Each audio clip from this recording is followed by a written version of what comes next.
Now, digging deeper into the 20-point peace plan, I wanted to just go through some of the details just really quickly. There's 20 points here. Very interesting. Some of the points are worth mentioning and talking through and thinking about. Encourage everyone listening, go and read the 20-point peace plan. Not a hard read. Gaza, number one, will be a de-radicalized terror-free zone that does not pose a threat to its neighbors. This is vastly different from the Hamas charter. Point three says that the war will end immediately. Israeli forces will withdraw to the agreed upon line. And so there is a map where they're going to withdraw to. Within 72 hours, Israel publicly accepting this agreement. All hostages alive and deceased will be returned. Now, Hamas has a history of dragging things out, so they added 72 hours in there as a clause from when this deal is accepted. Once all hostages are released, Israel will release 250 life sentence prisoners, 1,700 Gazans, including all women and children, really teenagers. For every Israeli hostage whose remains are released, Israel will release the remains of 15 deceased Gazans. I don't understand the math there, but that's what's in the deal. 1 to 15. I don't get why it's 1 to 15. It should be 1 to 1, in my opinion. The sixth point they make, Hamas will actually be given amnesty. Members of Hamas who wish to leave Gaza will be provided safe passage to receiving countries. So that's interesting. It's not like they're not going to gather them up and like execute them. They're giving them a clear path to leave and move to another country. Upon acceptance of this agreement, fund aid will immediately be sent into the Gaza Strip. At a minimum, aid quantities will be consistent with what was determined in January 2025. Now, it's interesting.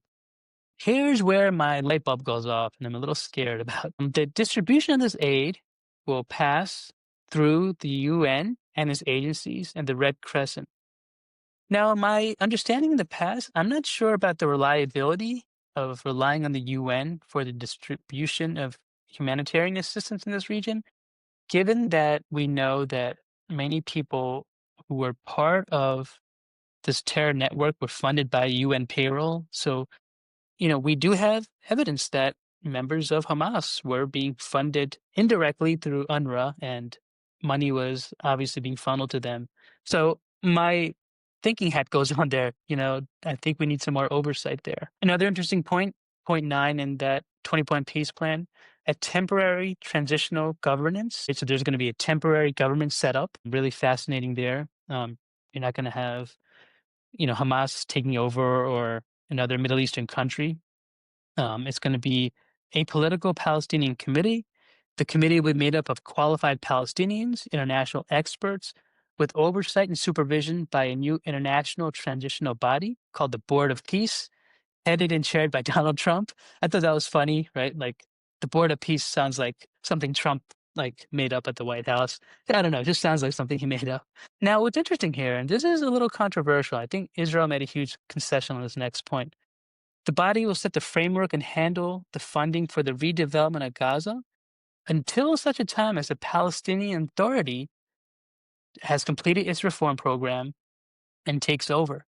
So essentially what they're saying is after this transitional government is in place and institutes all their reforms, they're calling on the Palestinian Authority, right, which is currently administering the West Bank, to take over. Now, the Palestinian Authority is widely known to be corrupt. This is a major concession that Israel made. I thought that was really interesting. I don't know how that will play out. So something to note in the plan. Regarding the economic plan and the economic development, the Trump economic development plan to rebuild and re-energize Gaza will be created by a panel of experts who have birthed some of the thriving modern miracle cities in the Middle East. Here's where I imagine like a Trump Tower going into Gaza. I don't think that'll happen, but it sure sounds like someone on his staff wrote this.